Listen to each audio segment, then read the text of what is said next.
Ahmed Ashkar. You will be introducing the next presenter, Yusuf Sheikh. Yusuf Sheikh graduated Dow University of Health Sciences, Karachi in 2022. He has since then pursued clinical medicine there in Karachi for 2 years in a government setting as well as private companies. Since then, he has been advancing his medical career and pursuing licensing in the United States. In the future, he wants to specialize in interventional medicine, mainly pulmonology. Hey, good morning. How is everyone? Well, good afternoon. A group of like-minded individuals, including myself, we've ventured out to look into strokes, specifically in young adults and adolescents. The thing that sparked this was actually a small story. One of the main contributors in this paper, his name is Ashoka. He's a medical student in the Caribbean. He had a stroke while he was there. And it was left undiagnosed for weeks until he saw a specialist who then did some, workup and imaging, and he was diagnosed with a stroke. And it instilled in him this curiosity of is there even a clinical structure for diagnosing strokes in younger populations. So we looked at it. It took us roughly about 3 months. We kept our literature search to the last 15 years and used materials like PubMed and other research resources, research paper banks to do a literature search. So the topic I'm talking about today again is strokes in young adults and key insights. It's going to explore the nuances in adolescent and young adult strokes, as well as strokes in general, and any clinical and treatment-based options that we have today.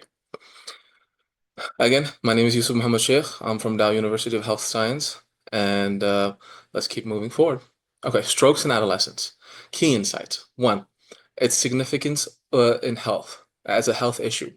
Going on further in this presentation, stroke actually has a major impact financially on healthcare, right?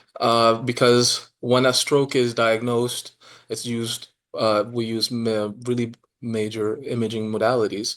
Not only that, we have very acute medication like thrombolytics, which are not cheap to prepare.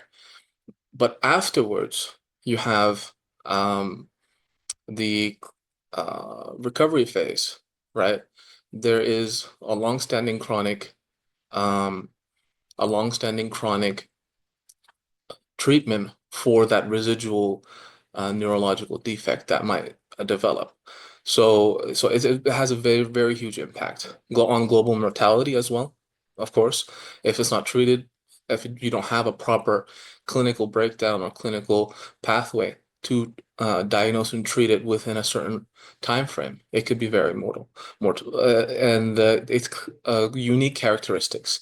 Now we looked in the topic exactly was looking at or understanding the current um, uh, understanding of stroke mimics, and stroke mimics in adolescents and young adults. So stroke mimics are those pathologies that present like stroke but aren't acute hemorrhagic or ischemic stroke.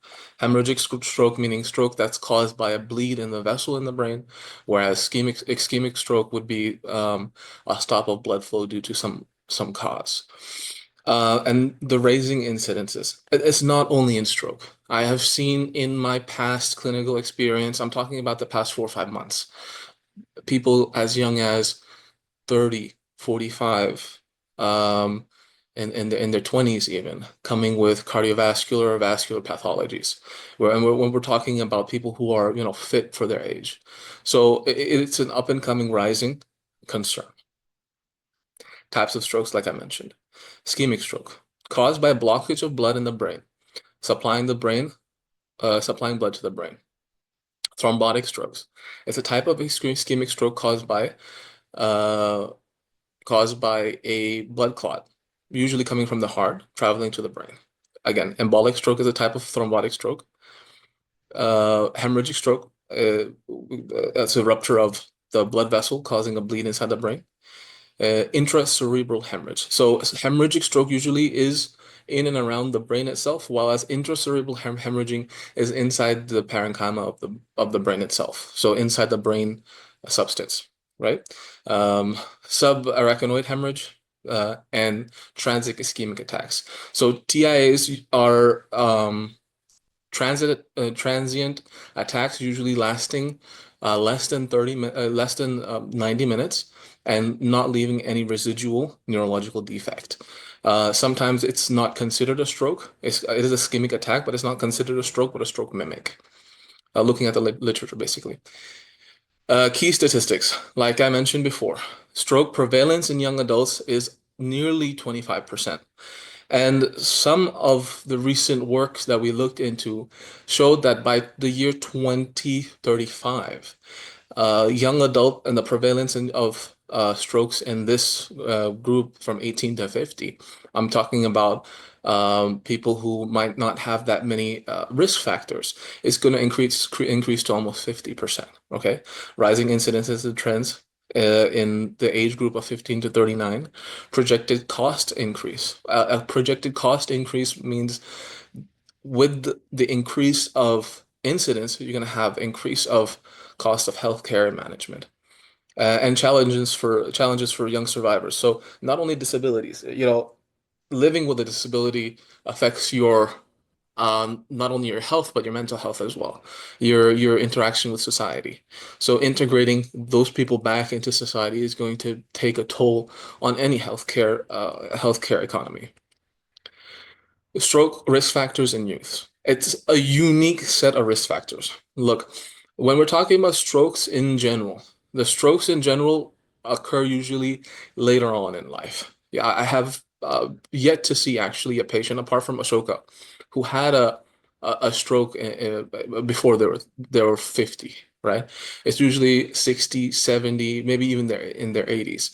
But when we look at the risk factors for that demographic and look at the risk factors for young adults and in their youth, we see people who have certain coagulopathies like sickle cell disease or patent foramen ovale that increases the chance for an embolic stroke, right? Or a blood clot leading to going to the brain. Certain lifestyle factors, obesity, sedentary lifestyle, sedentary activity, substance abuse, smoking, right? Differences in clinical risk factors are seen in young adults and later on in the normal usual stroke demography. Cervical arterial dissection. This is seen more in congenital malformations or weaknesses in collagen or any blood vessel structure formations. So the things that make the vessel strong, certain diseases cause weaknesses in that. So we see it more so predisposing people to stroke or patients to stroke in the younger ages. Understanding the stroke and stroke mimics. Like I mentioned before, a stroke mimic is a condition with a stroke-like symptom, but is not vascular, right? It includes seizures. Oh, where do you go? Oh, I'll mention. I think there's something wrong with my slide here. It includes seizures, um, epileptic seizures, or elsewise, migraines usually with aura. Okay. Uh, it also includes certain pathologies like mentioned earlier, like ALS or um, other demyelinating disorders. So you can have a residual defect, a residual neurological defect that acutely presents like something in, we could say, myasthenia gravis. I'm sorry, like something in multiple sclerosis, but it presents as a defect, but it's not considered a stroke. Okay, diagnostic challenges. Again, like I mentioned, the imaging modalities used for diagnosing stroke are not cheap. So the lack of classic risk factors in this population, like I mentioned, leads to a difficulty in diagnostics, misattributing the symptoms to something else. Because if you see a 20, 25-year-old presenting with a neurological deficit, the first thing you're not going to think of is stroke. You're going to think of something else, something more down the lines of, demyelinating disease or trauma even. Missed ischemic strokes. This is a major issue. 22% of ischemic strokes are missed. Not every diagnostic or imaging modality is perfect, and a need for high clinical suspicion. So a lot of, especially in these younger demographics, a lot of these clinical um, criteria that are put up, they're very, very tough to meet. So again, we talk about this later, but there is a need for a new uh, overview and a look at the clinical methodologies used and the clinical criteria used to diagnose strokes in young adults and adolescents. Okay. Imaging for stroke and diagnosis. CT and MRI. There's a first line. Usually it's MRI first and then CT next. CTA and MRIA angiographies to identify vascular lesions and abnormalities. Non-contrast CT to rule out any hemorrhagic strokes before thrombolytics. DWI MRI, it usually is combined with normal diagnostic MRI.